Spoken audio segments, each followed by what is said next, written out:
as they portrayed them. But And they're I there. think that was a telltale sign. I think they were trying to tell us. And again, I think Hollywood does that all the time. I think there are people on the inside The who hell? want us to know, and they try and leak this out. Jason, I'm sorry. Go ahead. Oh, okay. No. No, that was me. I'm saying I'm trying to put this damn video up, and I see little dots flashing. I don't know what the hell. Go ahead. Never mind. Go ahead, Dr. Rand. I'm sorry. What I'd like to do is I don't want to steer from where we're at. What I'd like to do is clarify a little bit something regarding this issue of contactees, which the three of us and Michael, although you've not been personally contacted, you certainly have had several sightings, correct? Yeah, they've teased me. All right.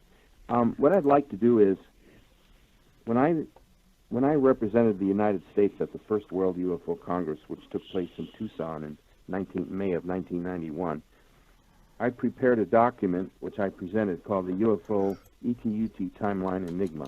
When did it begin and where will it end? I want to read a little bit of an excerpt from it because it deals with what an ET is versus what a UT is. ET being extraterrestrial and UT meaning ultra-terrestrial. So let me begin with what I wrote and presented at that meeting on ETs. I presented it in the form of a series of what-ifs, okay? Okay. What if extraterrestrials, ETs, represent a much younger, advanced cosmic intelligence force, which may in fact exist in a dual reality form representing both benevolent and malevolent intentions, i.e. the Greys, the EBEs, which are the extraterrestrial biological entities, or perhaps the purported reptilian-like creatures from the Zeti Reticuli system. Now, both are suspected of being in contact with many of the world's governments for well over 70 years, and in many cases suspected of striking secret deals and pacts with not only our government, but with top-secret organizations like MJ-12, PI-40, and 54-12. Question, did they covertly agree to exchange high-tech information to gain Earthian resources, which means establishing secret underground research facilities, and in many cases, the right to abduct or experiment with humans and animals. In case of the animals, most likely cattle, producing other types of animal mutilations. Now I want to go to UTs. Question, what if ultra-terrestrials, UTs, represent a much older, more complex and highly developed, spiritually oriented cosmic intelligence force, which may exist in a primary reality form of benevolent intention and behavior, i.e. the blondes, also called the Nordics, who are, by our human standards, 7 feet tall, blue-eyed, fair-haired, and fair-skinned. Throughout history, it is rumored they have been in contact with many of the world's governments, key scientists, and simply ordinary folk, while most often promoting goodwill, sometimes sharing timely, important knowledge and information covering many fields, disciplines useful to mankind during his troubled sojourn through Earthian history. That's the end of the quote. Now I want to hypothecate on that just a second, and then I'll turn it back to you guys. Okay. In my case, they were UTs. They were not ETs in the classic sense. I'm drifting toward the ultra-terrestrial hypothesis as being the more positive one that's been interfacing with the Earth through time memorial, all the way back to caveman days, all the way back to all the and Peter, of course, can correspond to this, all the biblical implications were not with just ETs who may or may not have our best interests at heart. I believe that the more complicated spacecraft, the big triangles, the ones that are city blocks wide and hundreds of feet high, these are the extraterrestrial, these are the ultra-terrestrial craft that dwarf what we commonly see as the regular extraterrestrial craft. Now, the question is, how do we differentiate? And that can only be established by the individual or the contactee per se, that has had the contact and that is aware and cognizant enough to share that experience in a contemporary, intelligent setting. Now, Peter, I think you were dealing with extraterrestrials, not ultra-terrestrials. I've dealt with them all. Yes, but I'm the confusion that you were left with, and the subsequent trauma. And I'm not saying you're severely traumatized, but Oh no. you've admitted to me that it has left you with a lot more questions that have never been answered. Okay. Yeah, and eventually we'll find the answers out. But when that was the negative ETs that I've been in contact with, and certainly the ones that have tried to end my life 16 times. But on the converse side, I have to look at the contact that I had when I was in a coma, and an entity came to me and said, "Hey, come with me," and took me to see the birth of my youngest child.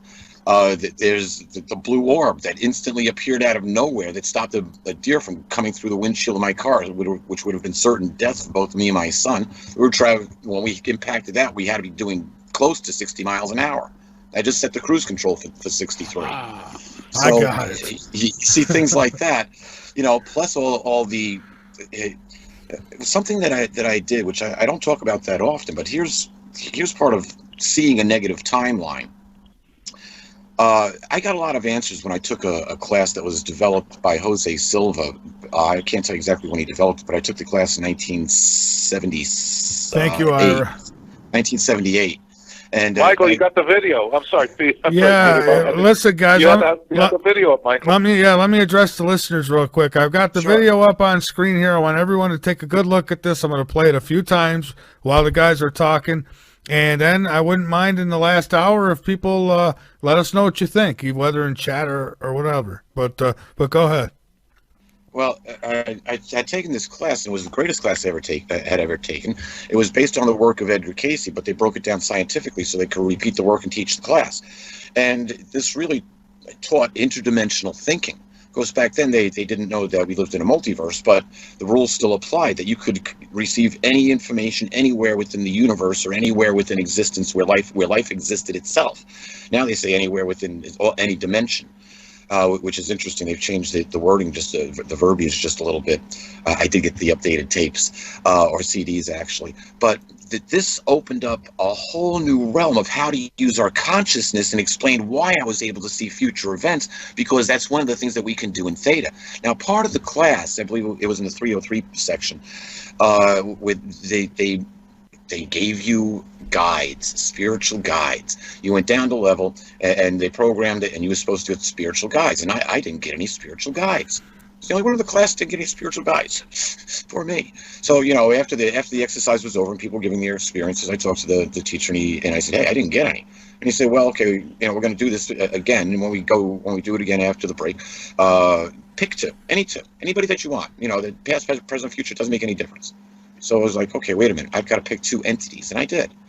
I believe I picked Pocahontas and Geronimo. Anyway. And so they were my spiritual guides throughout the rest of the class. But I thought, why should I go? Who are these spiritual guides that are giving me information? And these were actual entities. The entity of Pocahontas and Geronimo. And I'm like, okay. And I was supposed to ask them questions that I was looking for answers to. And that didn't totally fit with everything that I had learned from the scriptures, because now I was putting additional life forms of who I just gave names to. I didn't get a set originally. I had to go look for a set or invent a set. All right, guys, we've got to take a break here. So, Peter, if you could find a stopping point there in a minute. Absolutely. My point is this, is that thousands and thousands of people have taken this class and certainly have gone on to bigger and better things. But we have to be careful of who we have contact with. I've had contact on both sides, and it's the good side that's keeping me alive. Other people have seen my guardian angel as well. So this is the distinction that we have to use extreme caution with as we go forward. Anyway, time for a break, folks. Thanks for listening. All right, great. Yeah, let's take that break, and then when I come back, I'll go ahead and I'll play that video one more time. People give me your opinions. I'll give mine. We don't get a couple more hours, though. We'll be back, folks. Don't leave. We'll get to it. I want to jump into the political arena, because I'm getting really pissed off. Okay, I had. That's right. Yell at us. I had a dear friend of mine who happens to be black, who I've shared a dozen dinners and lunches, and we've talked about politics and religion, and she's extremely intelligent. I'm not going to give any names. Uh-oh. She's a former union negotiator at the highest level. And I've always known that she had a left bent, which is fine. It's fine. Everyone's entitled to be who they are, what they are, when they are, and why they are. I mean, that's what the free spirit of being a human is all about. Well, about 2 weeks ago, well, let me backtrack a second. Since the election, and when the Trumpster won, I figured it wasn't a good idea if I called her right away because I didn't want her to be upset. I mean, you know, we talked about the election, and I knew she was a Hillary fan, and she knew I was a Trump fan. So I didn't call for the first 2-3 weeks. So then I didn't hear from her at all, so I ventured a call. I bet I called 6, 7, 8 times. I left messages. Polite. Yeah. I said, please, let's get together. Nothing. Snowflakes. About 10 days ago, middle of the day, I get a phone call from my dear friend. And she starts out nearly hysterical. How could I have voted for the monster that's now in the White House? And she started going on and on and on. And I thought to myself, dear Lord, what have you done to my friend? So I let her go, guys. I figured I try to jump in. You should have gave her my number. I would have loved to have laughed with her. With Michael, Jason, I got the same exact thing from dear close friends. As soon as Trump, I mean, I'm telling you, one night here at the house, very close friends of our family, we had a discussion. I tried to explain to her that it's got nothing to do with Trump. He's an independent. He just had to run on the Republican ticket. It was like it was like watching The Exorcist. Okay, it was that bad. Peter, you can understand this. The moment I tried to explain to both of them, okay, that Trump understands exactly what's going on. He knows what the Federal Reserve is, how we've been manipulated, how we've been lied to about everything. And as I brought the talking points out, I thought she was going to spew green peas out of her mouth. They immediately both got, and we're still friends, mind you. Just remember that we're still friends because I've been able to we've the family been able to keep the connection and contact. And we, as a matter of fact, they were here last night, and everything's really smoothed over. But it was like a vicious, violent attack with no talking points. They had nothing to talk about except the same rhetoric that's been spewed out over what MSNBC, CNN, the Clown News Network, CNBC. And they're getting so mad all of them. from being called fake news. It's getting so under their skin because they know it's true.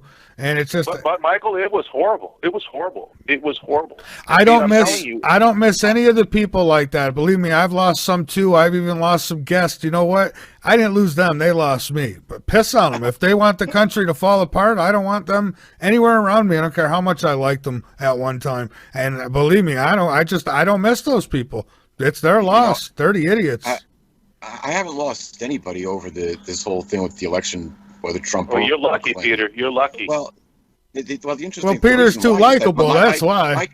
My kingdom's not part of this world, so I can throw stones in both parts if I want. May I interject this one thing, Peter? Well, There's one thing that. Before you do, I just want to support you on this one thing. Because what you had said earlier, just before we went on the air, the last post I made on Facebook was this, and I'll read it. Why are the globalists freaking out over Trump? Keep in mind that Trump is a businessman and has been most of his life. Two things about businessmen: they hate losing money and they dictate. Almost $20 trillion in debt caused by self-centered, backstabbing politicians who start the lies the sheep will believe. Trump is not going to ask, he's going to tell, and he has the military behind him. Couldn't have said it better myself, Yep. Peter. Couldn't have said it better myself. The only thing I was going to interject was this, that, and Michael, this is for you, and I don't know how you'll take it, but I'm going to just put it out there, that Christ said, and I don't follow this line of thought, Peter. I know you do, but I don't. But Christ said, you know what? If the thief wants to steal your clothes that badly, let him have it, because he probably needs it more than you do. And the idea behind that is that they're so lost, they're so out of place within themselves that they don't know how to react to kindness, love, caring, and kindness. So you have to even give it more to them because they're so lost. You brought up an interesting point, if I just might. And then let's get back to Planet X, guys. Sure. The whole scriptures, the whole Bible, from Genesis to Revelation, is 6,000 years of alien intervention or ET intervention in human affairs. And that's something that the church is never going to teach you. It's never going to tell you that. And they're never going to tell you the implications of the kingdom. There is a satanic kingdom ruling now. The kingdom coming, the return of Christ, is tied in with the Planet X event, the Nibiru event, and we can deduce that by there's 6 prophecies within the Bible all dealing with the same thing. So once we realize that the scriptures are future events foretold by alien or extraterrestrial life forms given to humans, as a matter of fact, Revelation was given from Jesus to John, and we're in a interdimensional war soon to come to Earth. That's when we'll start to get the total concept of the scriptures. You see, it talks about all these different entities. It does. Michael, just before we went to break, you wanted to ask everybody what you thought about the video. Man, I forgot. Look, I forgot about it. And here it is again, everyone. Watch this video, and I want to know what people think, and then I'll tell you what I think. let me go right back to both Peter and Robert here. All right, yell at us, Dr. Rand. Oh, I'm sorry, guys. I'll have to correct that. Okay, look. The book of Revelation did come from Jesus, but it came through an angelic presence that met with the Apostle John on Patmos. Now, do we not assume that in the Lord's domain, he can have angels in any form or shape that he so desires? And would they not be considered extraterrestrial in nature? If they're not from here, where are they from? I've been raising that question for a long time, Doctor. What's that, sir? I said I've been raising that question for a long time because we go right back to Genesis, and we've got a Genesis chapter 2. There's a record of genetic engineering. So who are the genetic engineers? Uh-huh. And there's, as you go through the scriptures, there's different life forms that are talked about, and even though it's not part of the general biblical canon, you go and look at what's written in the book of Enoch, and it's like, holy smokes, really? You're dealing with life forms that are energy life forms that can shapeshift from energy or the form of fire into a human, and then back to the form of fire at will. So what are these things? It's a shame, Peter, that modern day religion, and this is not a knock on Christian theology. It's more of a statement on the present day. I'm trying to say it. I don't want to insult or hurt anyone of a religious indoctrination. but the point is, they have got to get past the same basic message week after week after week from the pulpit. People understand the Bible. They understand it more so than you would believe. It's just like my little but they stand people it. that came out. They understood what was going on with this election. Doctor, they understand it based on religious dogma and doctrine. They don't understand it based on science. Peter, not doctrine, indoctrination. This is the problem. Well, there you go. It's indoctrination. They only follow the action. They take it as literal, and they're not looking at the larger over viewpoint of what it actually means. And another point I want to bring up is why have so many things left out of the Bible, like reincarnation. And Michael, I think I sent you a message the other night to one of your guests in regards to this reincarnation. I think it was Tradcat Knight, which I do follow, by the way, because I think he's a brilliant researcher. But they close themselves off. They close themselves off in their thought process, and they say, well, no, I only follow a traditional viewpoint.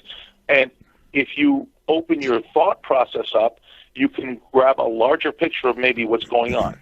We had about over 23,000 on YouTube for that one, so that was interesting. And now listen, I watched that video. Everybody's been able to see it if you've been watching the broadcast. And for me, I found it really interesting up until there was a point where it just disappears, and the sun was still there. And for that, I'm thinking it's some kind of sun devil. Okay, and I will say this to that, Michael, is that what happens is because we on planet Earth are on a sphere, we are looking through a fisheye lens. As a fisheye lens, its apparatus, let's say it opens and the sky gets brighter and something is very far away, it's going to get blended back out into the background. And the other part of that is this. Why would it only happen in certain parts of the year? This is taking place between March and April. If that were the case, Michael, if it's an anomaly, it should be happening all the time. Well, it happened. It would happen all the time. It would happen when the clouds were just right, I think, when but there were no clouds, Michael. But actually there wasn't. It wasn't thick cloud, but you could see, like, as the video went afterwards, you could see them kind of surrounding the sun. I don't know if you want to call it cloud or moisture or whatever the heck it was, but I don't know. That's my thoughts on it. And gotcha. There's another video out there that was captured by somebody else by the same cam, by the way, and you can go to Nibiru Daily, and I think it's still on there. I'm not sure, but it was a capture from, I think, within the same month or 2 months, where you actually see the same sun rising. But here's the difference, Michael. Hey, mods, do a poll in the chat. Somebody do a poll, and one of the mods set up a poll for this, what this was, and let's see what the listeners think. I agree. But the only other point I want to bring up on this, Michael, is that in this other video that was captured by another individual who was researching the same thing, there are clouds in the background. Now, the second sun comes up. Now, here's the funny thing. The clouds pass in front of the second sun. They pass in front of the second sun, which means it's a real object. The only thing I have not done, Michael, is to do a luminancy test, basically to see if the brightness of this second sun or part of the second sun, satellites, creates the luminosity which matches our sun, which would say, you know what, that's something that's definitely there and it's bright as heck. And here's another point I wanted to bring up. There's the SLU Sky Survey Team, which are basically astronomers. And if you guys remember, I don't know if you remember this, but the head of SLU, I think he's Australian, said, he just brought it up nonchalantly when they were looking at the Venus crossing the sun, and there's a second glowing object right next to the sun. He says, "Oh, hey, by the way, if you didn't know, we do have a second sun," and kind of left it at that, and everybody went nuts. Like, are you kidding me? There's a second sun? And then he just kind of went dark on it and said, "Hey, I can't talk about it anymore, but I said what I said." So, here's Michael, what I've noticed over the. Yeah, Doctor. I want to ask Michael, did George Norrie bring anything up about Planet X, or is he silent on that now? No, I asked George Norrie about his thoughts on Planet X, and he believes that there is something real out there. I was going to add to this. I've seen several years ago, you'd see pictures of what was supposed to be Planet X, and they were easily debunked. But I've seen more and more pictures here lately, which I look at, and videos that it's like, yeah, okay, wait a minute, there's something I can't quite explain here. We don't have clouds in the way. I can't say, oh yeah, there's a sundog there, or whatever you want to refer to it as. And I do know that the atmosphere will bend light, and clouds will transmit light. Water transmits light, so you're going to have a cloud that will transmit light, and it'll look like two suns, coming up, and that's all basically an optical illusion. But however, I can't explain the other things that are happening on not just this planet, but the things that are happening on the other planets throughout the solar system. Absolutely, Peter. Yeah, absolutely. So what's causing this? What's causing this? And so you look at the circumstantial evidence, even though we don't have access to the telescopes that know exactly where this thing is and is tracking it. We've got the circumstantial evidence. We've got the historical record, because it's believed that the last time this came by was during the Exodus. At least that's what would be indicated by the Coburn Bible and other historical accounts. And guess what? They lived through that. But there was also ETs involved in that situation too. But Peter, even more so, Malachi Martin didn't come out directly and say it on Art Bell's show. Which, Michael, I wish you would have took that opportunity, because you'd been sitting in Art Bell's position right now if you wanted to go that way. But I understand your position.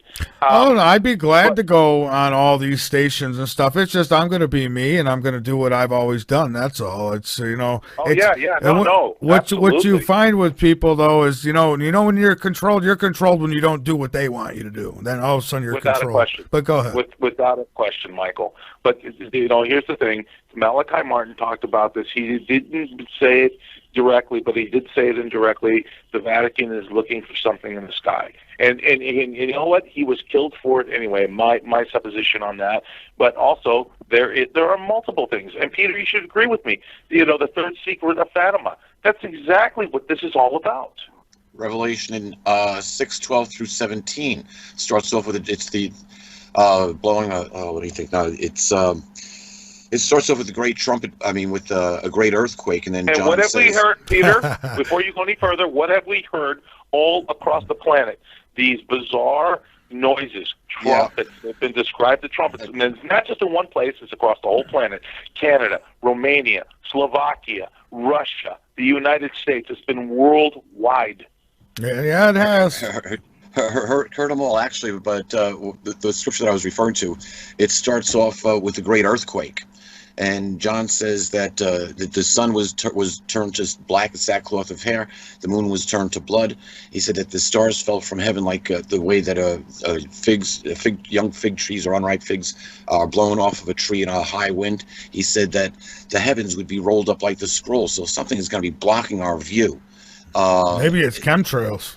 No, that's actually... And have you noticed, by the way, gentlemen, that they used to be spraying the skies completely? All I am seeing, and I live in Phoenix, and I've watched for the last 2 months, spraying from sun up to sunrise in front of the sun, not over to the north or east or west. Doing it at night too. The sun. They do it at night too. In front of the sun, Michael. Yeah, well, they're doing it at night too, around the moon, and I see it. But go ahead. Revelation 8:11 says, "And the third of the sun, a third of the moon, and a third of the stars will not give their light." When we go back to Revelation 6, it continues that the island groups and the mountains shall be removed. And then it talks. John sees this.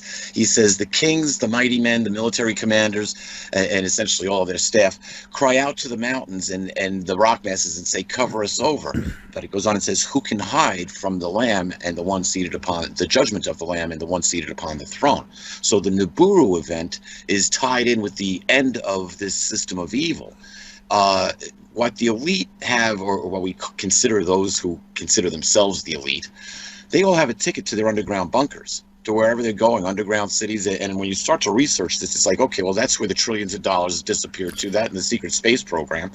And they're expecting to live through this. You know what? Leave the rest of us up on top to die. I think that if they have any brains at all, then they would give those bunkers up to people who they want to serve their agenda, yet have them think they're going to survive. And these elites would be heading off planet to survive, because if this happens, if this is real and it does happen, then I wouldn't want to be under the ground in none of them tin cans. But I'd rather be right up on top of the ground. It's in an earthquake. It's not the earthquake that kills you; it's the building falling down on you that kills you. Yeah, go ahead, Dr. Ann. Right, Doctor? I'd like to jump in if I can. You got to yell at us. I'd like to take a commercial break here and put a plug in for Okay. everything that we're discussing tonight. Everything is covered in the Return of Planet X, and it's interesting that we are now discussing topics that certainly need to be discussed. But if I could steer our listeners, and by the way, Michael, well, we got to take this break now if we're going to take it. All right. Since my last show with you, I've sold over 300 books on Amazon, and I thank you. Congratulations, Dr. Rand. Thank you. Well, absolutely. It's all coming. It's all coming out, ladies and gentlemen. All right. And it's in the book, The Return of Planet X. Just half price. Go get it. All right. Hang on, guys. Let's take this break. It'll be a quick one, about 4 minutes. We'll be right back. This is Late Night in the Midlands. I'm Michael Vera. We've got 4 of us on here, and man, I'll tell you, we could use a couple more hours, couldn't we? We are back. This is Late Night in the Midlands. I'm Michael Vera. I've got Peter Kling, Robert Pepino, Dr. Rand, who hopefully is going to come in a little louder now when we come back here. Well, we are back. When they come back, I should say. And we're considering maybe 30 minutes of overtime here tonight. Maybe. We'll see. Now, here's the thing, folks. There's many of you who are trying to call in tonight. Unfortunately, Skype's not allowing it. So it is what it is. There's nothing I could do about that. By next week, we'll have the new phone line in. It's here. It's ready to go. It's just I need to get a couple wires. And once I do, that'll be set up. We're going to be putting the guest on that line, and then if Skype fails, it's not going to hurt us that way. But anyhow, let's get back to it. Website, latenightinthemidlands.com. Go on over, become a member, be informed. Folks, really important that you help us out. Subscribe. I mean, we've never sold out. We've had offers, believe me. I could be sitting on Easy Street if I wanted to, but I didn't take those offers because, it meant really selling out. Now, when somebody, like we have possibility of other affiliates coming up here soon, and you know why? Because they're not trying to take anything. They're offering to share us with their audiences, and that's okay, but no sellouts. But listen, we need your help. I mean, things aren't free for us. We got bills due. We didn't make it last month. So, folks, if we don't start seeing a little more support, I don't want to be that guy, but you're going to force me to, and I'm going to have to go back to you being a late nighter, definitely, to get to the archives. And I don't want to do that, but we've got to survive. We got to keep a light on. If I don't have lights on, I can't have the screen behind me. You know what I mean? So help us out, folks, if you can. There's a donate tab, a subscribe tab over on latenightinthemidlands.com. They're up at the top. Just click them. It's that easy. $5, $10, $20, whatever it might be. Help us out. It's nice to see new people. And we got some hardcore people who donate just about every month. And, and I'm glad that they do.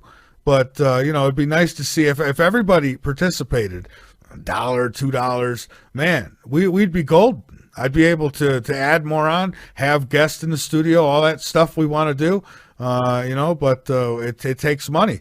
Unfortunately, you got to be kind of a fraud to get anywhere in this business. So I'm just going to be me and see where it takes me. Anyways, 9.5 years almost, and we're still here. We're still talking about Planet X. Guys, we're back.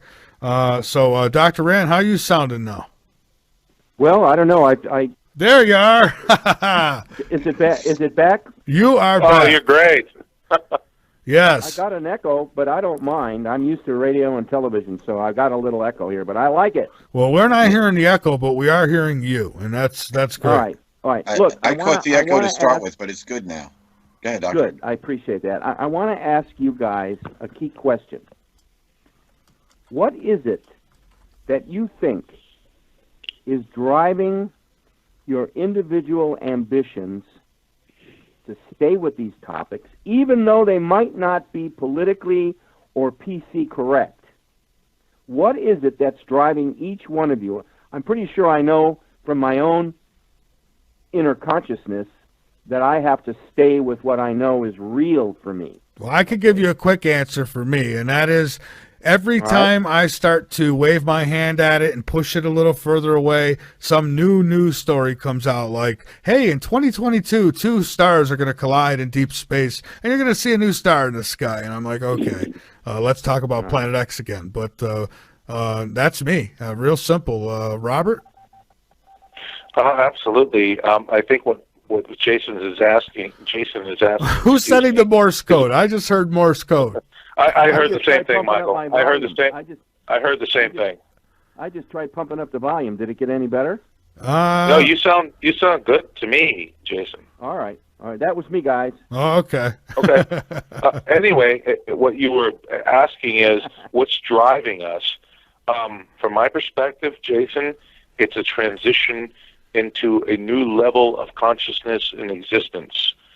That's the bottom line. I mean, that's the overall supposition of what you're asking. Yes, we're all looking for the next level of consciousness. It takes this level of transition to bring us there, kicking and screaming for some and open arms for others. And I'm probably somewhere in the mix of in between there. I think that's exactly what it is for me. All right, and then Peter, and then I've no. got to get to some questions that listeners send me. Otherwise, they're going to get angry and never send me questions for you guys no more. Michael, they love you, and they will always send you questions because of what you do. Peter?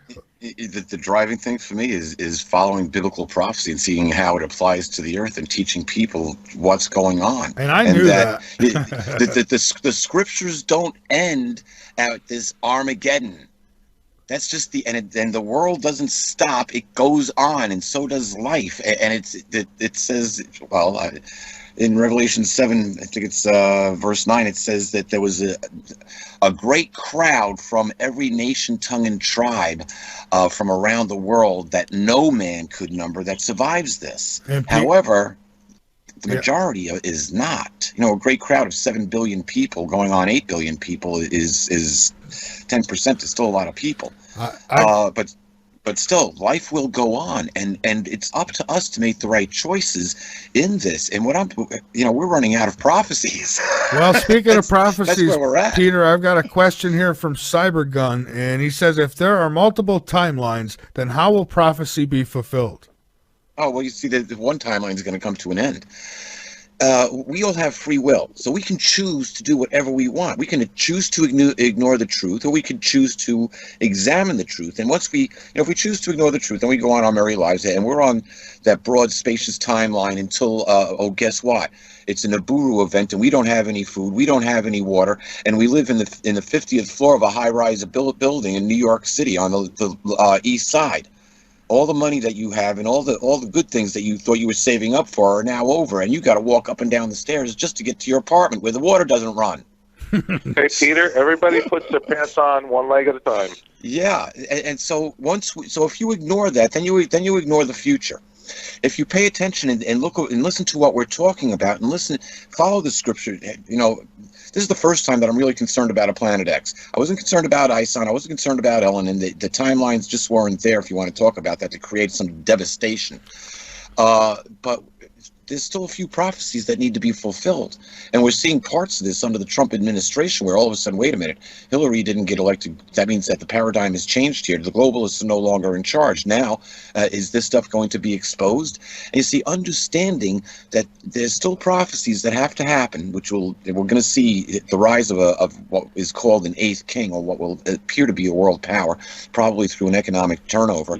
But all these things have been put into place, and understanding them from a scientific viewpoint cleans all that religious dogma and doctrine and indoctrination out. It allows us to think for ourselves, and then we can use our minds to create the future that we want, because getting through this depends on one thing: getting out of that beta fight or flight and getting into alpha, where love exists. And that's where the greatest commandment comes in. And so then the prophecy so then having multiple timelines won't affect the prophecy. No, not at all, because what we deemed as the catastrophic timeline comes to an end. You see, what happened, Nibiru is like one big filter, and turn the lights off and everybody gets to play in the dark until there's nobody left to play in the dark.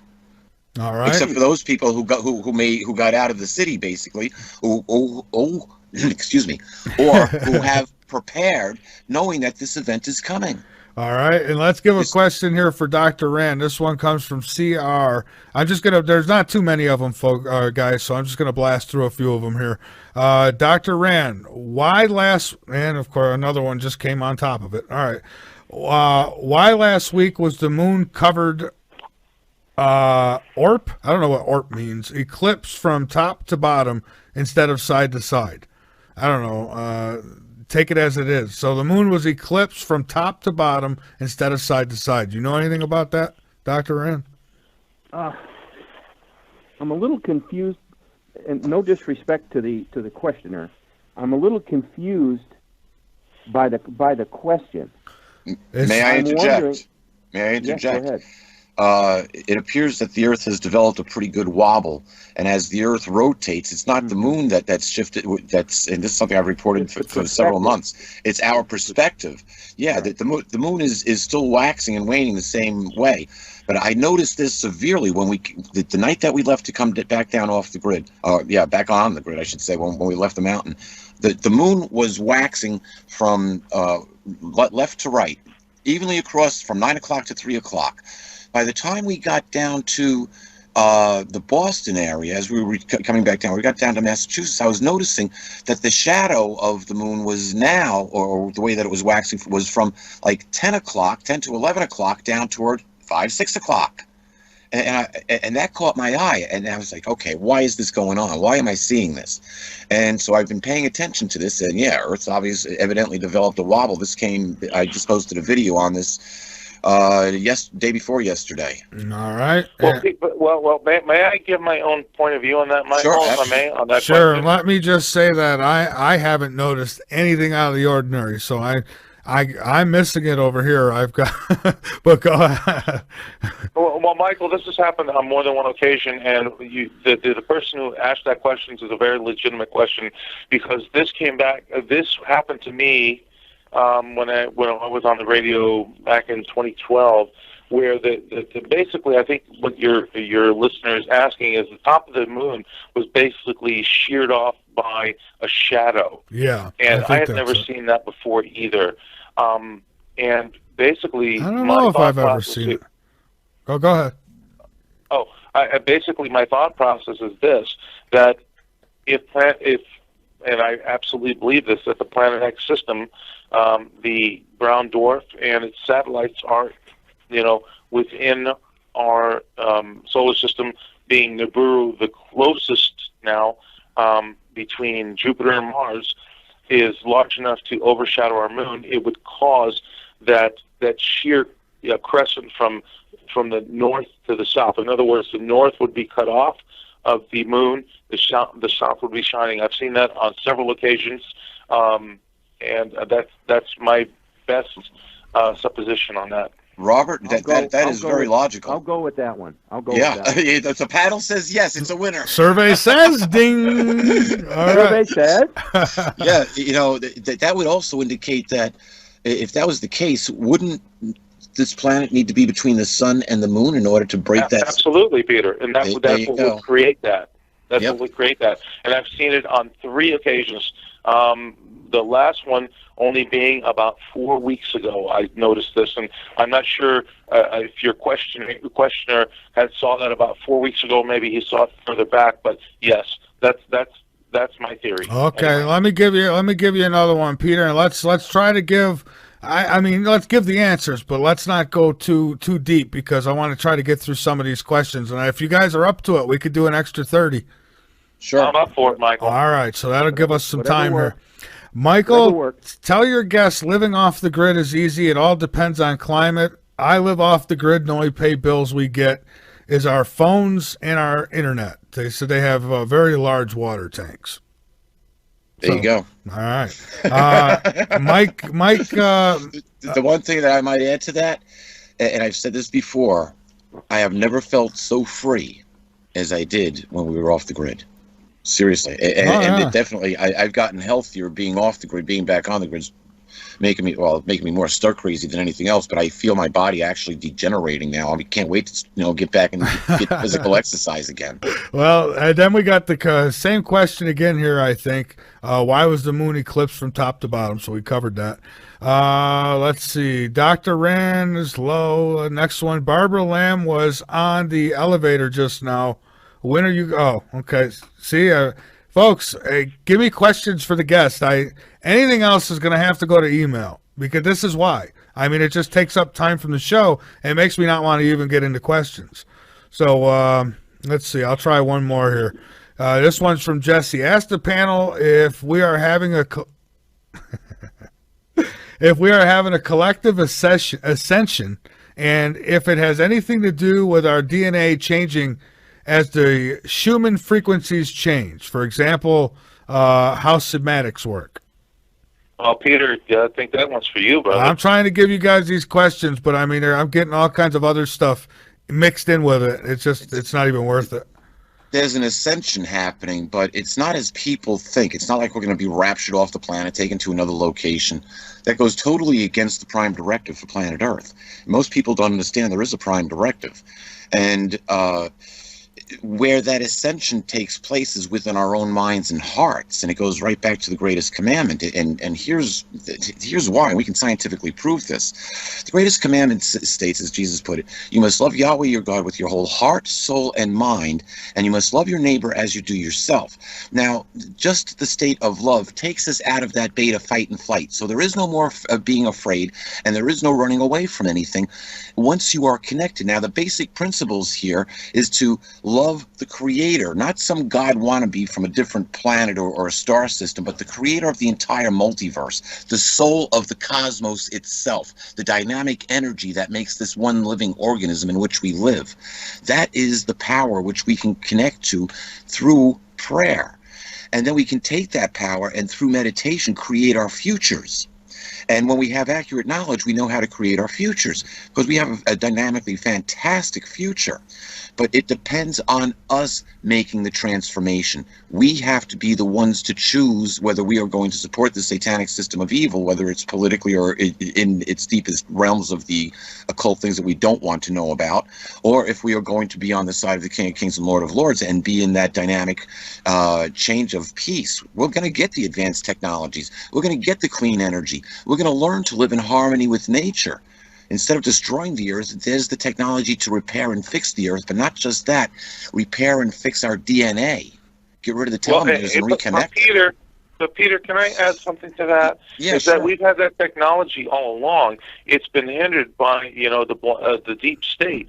That technology has been around for 70 years. The problem is we're having to fight a dark force in order to get to the technology that it has been in existence for that long. So now the whole fight that our president, and when I mean our president, I mean my president, your president, everybody's president, who's awake and aware to everything that's going on and everything that's being played in the background right now to get to that source of energy, information, and technology that will basically eliminate the deep state, the dark technology that will come to light for all of us. So reality is, this is the grand time of awakening, and unfortunately, and I think this has happened successively through the millennia of each transition of evolution of the physical and higher consciousness state. It seems like, guys, that we are always in a state of it's a planet of graduation. We always come back to the planet where we transfer from first grade to second grade to third grade. Some of us are left behind to repeat the classes, and some of us graduate to the next level. It just absolutely seems that way to me from everything that I've been observing and consciously, filtrating through my process of observation. Well, you are correct in what you're saying there, Robert. And here's, most people, as I say, they never make it past this war of Armageddon. Oh, it's the end of the world. No, it's not the end of the world. It's the end of this system. It's the end of this corrupt world system, which has kept this technology hidden. The same people that are in charge of this world system are sacrificing our children to demonic entities, to these fallen angels, the part of the satanic rebellion, and they're the ones that are hiding this technology from us, that suppress the technology and suppress the truth. This is what is going to be done away with. Then those technologies will be allowed to flourish. But it's not just that, because the whole regime will change. We'll be under a positive energy force. We'll be under positive ET guidance, and they have the technology that is far beyond what we already know about here that's being suppressed. So there'll be new things. Now, what you said about the evolution, we have been in a de-evolution for the past 6,000 years, according to what Scripture says, and that is going to be reversed at this time. So yes, we are going to be on an evolution, and when we go back to Revelation, or go ahead to Revelation, I should say, Revelation, the 21st chapter, that evolution is clearly stated there. It says that pain, sorrow, outcry, those will all be things of the past, including death will be a thing of the past. Once we have our DNA restored, there won't be death. Oh, well, the earth's going to be overcrowded. No, it's not, because you don't know the next step. In the beginning, God created the earth. There are billions of Earth-like planets scattered from one end of the universe to the other, just waiting for humans to inhabit them. That is our next step. Arthur C. Clarke had insight to this. Peter, does this coincide to the 1,000 years of peace and enlightenment once the Lord comes back? This is what happens at the end. These are the unopened scriptures. These are the unopened scrolls that will be opened at this time. I got to see a glimpse of what's ahead, and it's totally congruent. If we had more time, I could go into greater detail to explain it. But as I said, Arthur C. Clarke had an insight to this in the movies 2001 and 2010, when David Bowman becomes the Star Child. He was an insider. Well, he invented the first telecommunications satellite. The man was a genius. He was an insider. Hey guys, here's a couple more questions for you, and here's how it's going to go, folks. From now on, private messaging to me, Michael Vera, in my chat room at LateNightInTheMidlands.com. If you private message me, it needs to be a question to the guest, not "Hello, Mr. Vera, how are you?" or any of that. That all goes email, LateNightInTheMidlands@yahoo.com or MV@LateNightInTheMidlands.com. Not trying to be rude, but that's how I get my questions from the chat. So, and I don't want to be weeding through stuff. That's why I do a private message. So if you start trying to just hold a conversation with me in private chat, I'm going to silence you. Now you know. Next question. Yeah. Next question. Wife just asked me about the third currency reset. I have been telling her it's coming. Can Dr. Rand and or Peter explain? I don't know. Explain. It's all broke up after that. But can you explain? Are you referring to the coming anticipated scenario where they're going to phase out physical currency and go with electronic currency? I don't know, but you got low again. That's part of it, Doctor. That is part of it. What they're asking about is the elimination of the dollar as the world's currency, which will cause the collapse of the debt system. And I believe probably what they're referring to is when they do roll out, and this is basically waiting in the wings from what I understand, they'll be rolling out plastic currency, and it'll be a worldwide currency. This may be the fulfillment of the image of the wild beast in Revelation 13, where you can neither buy nor sell unless you have the mark. And the three people on this planet that can pull this off successfully are watching angels flying around in the arena as he was translating. Now, it's just a short hop from South Africa down to Antarctica, and we've got a lot of dignitaries that have gone to Antarctica. And if we look at the monuments that are around the world, both in Mesoamerica and in Africa, but primarily Egypt, where we've got the Great Pyramids, it would be ludicrous to believe that there wasn't more of the same under the ice in Antarctica. So if you look at the movie, what is it, AVP, Alien versus Predator? Where I watched that many times, Peter. Yeah.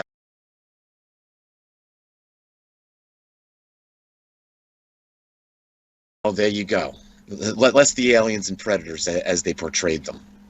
And I think that was a tall tale sign. I think they were trying to tell us. And again, I think Hollywood does that all the time. I think there are people on the inside who want us to know, and they try and leak this out. Jason, I'm sorry. Go ahead. Oh, okay. No. No, that was me. I'm saying I'm trying to put this damn video up, and I see little dots flashing. I don't know what the hell. Go ahead. Never mind. Go ahead, Dr. Rand. I'm sorry. What I'd like to do is I don't want to steer from where we're at. What I'd like to do is clarify a little bit something regarding this issue of contactees, which the three of us and Michael, although you've not been personally contacted, you certainly have had several sightings, correct? Yeah, they've teased me. All right. What I'd like to do is when I represented the United States at the first World UFO Congress, which took place in Tucson in May of 1991, I prepared a document which I presented called the UFO ETUT Timeline Enigma. When did it begin and where will it end? I want to read a little bit of an excerpt from it because it deals with what an ET is versus what a UT is. ET being extraterrestrial and UT meaning ultra-terrestrial. So let me begin with what I wrote and presented at that meeting on ETs. I presented it in the form of a series of what-ifs, okay? Okay. What if extraterrestrials, ETs, represent a much younger, advanced cosmic intelligence force which may in fact exist in a dual reality form representing both benevolent and malevolent intentions, i.e. the Greys, the EBEs, which are the extraterrestrial biological entities, or perhaps the purported reptilian-like creatures from the Zeti Reticuli system. Now, both are suspected of being in contact with many of the world's governments for well over 70 years, and in many cases suspected of striking secret deals and pacts with not only our government, but with top-secret organizations like MJ-12, PI-40, and 54-12. Question, did they covertly agree to exchange high-tech information to gain Earthian resources, which means establishing secret underground research facilities, and in many cases, the right to abduct or experiment with humans and animals? In case of the animals, most likely cattle, producing other types of animal mutilization. Now I want to go to UTs. Question, what if ultra-terrestrials, UTs, represent a much older, more complex and highly developed, spiritually oriented cosmic intelligence force, which may exist in a primary reality form of benevolent intention and behavior, i.e. the blondes, also called the Nordics, who are, by our human standards, 7 feet tall, blue-eyed, fair-haired, and fair-skinned. Throughout history, it is rumored they have been in contact with many of the world's governments, key scientists, and simply ordinary folk, while most often promoting goodwill, sometimes sharing timely, important knowledge and information covering many fields, disciplines useful to mankind during his troubled sojourn through Earthian history. That's the end of the quote. Now I want to hypothecate on that just a second, and then I'll turn it back to you guys. Okay. In my case, they were UTs. They were not ETs in the classic sense. I'm drifting toward the ultra-terrestrial hypothesis as being the more positive one that's been interfacing with the Earth through time memorial, all the way back to caveman days, all the way back to all the and Peter, of course, can correspond to this, all the biblical implications were not with just ETs who may or may not have our best interests at heart. I believe that the more complicated spacecraft, the big triangles, the ones that are city blocks wide and hundreds of feet high, these are the extraterrestrial, these are the ultra-terrestrial craft that dwarf what we commonly see as the regular extraterrestrial craft. Now, the question is, how do we differentiate? And that can only be established by the individual or the contactee, per se, that has had the contact and that is aware and cognizant enough to share that experience in a contemporary, intelligent setting. Now, Peter, I think you were dealing with extraterrestrials, not ultra-terrestrials. I've dealt with them all. Yes, but I'm the confusion that you were left with, you know, and the subsequent trauma. And I'm not saying you're severely traumatized, but Oh no. you've admitted to me that it has left you with a lot more questions that have never been answered. Okay. Yeah, and you know, eventually we'll find the answers out. But when that was the negative ETs that I've been in contact with, and certainly the ones that have tried to end my life 16 times. But on the converse side, you know, I have to look at the contact that I had when I was in a coma, and an entity came to me and said, "Hey, come with me," and took me to see the birth of my youngest child. There's the blue orb that instantly appeared out of nowhere that stopped a deer from coming through the windshield of my car, which would have been certain death for both me and my son. When we impacted that, we had to be doing close to 60 miles an hour. I just set the cruise control for 63. I got it. You see things like that, you know, plus all the something that I did, which I don't talk about that often, but here's part of seeing a negative timeline. I got a lot of answers when I took a class that was developed by Jose Silva. I can't tell you exactly when he developed it, but I took the class in 1970. Thank you, Ira. 1978. And Michael, you got the video. I'm sorry. Listen, guys. You have the video up, Michael. Let me address the listeners real quick. I've got the video up on screen here. I want everyone to take a good look at this. I'm going to play it a few times while the guys are talking. And then I wouldn't mind in the last hour if people let us know what you think, whether in chat or whatever. But go ahead. Well, I'd taken this class, and it was the greatest class I had ever taken. It was based on the work of Edgar Cayce, but they broke it down scientifically so they could repeat the work and teach the class. And this really taught interdimensional thinking. Of course, back then they didn't know that we lived in a multiverse, but the rules still applied, that you could receive any information anywhere within the universe or anywhere within existence where life existed itself. Now they say anywhere within any dimension. Which is interesting. They've changed the wording, just the verbiage just a little bit. I did get the updated tapes or CDs actually, but this opened up a whole new realm of how to use our consciousness and explain why I was able to see future events, because that's one of the things that we can do in Theta. Now, part of the class, I believe it was in the 303 section,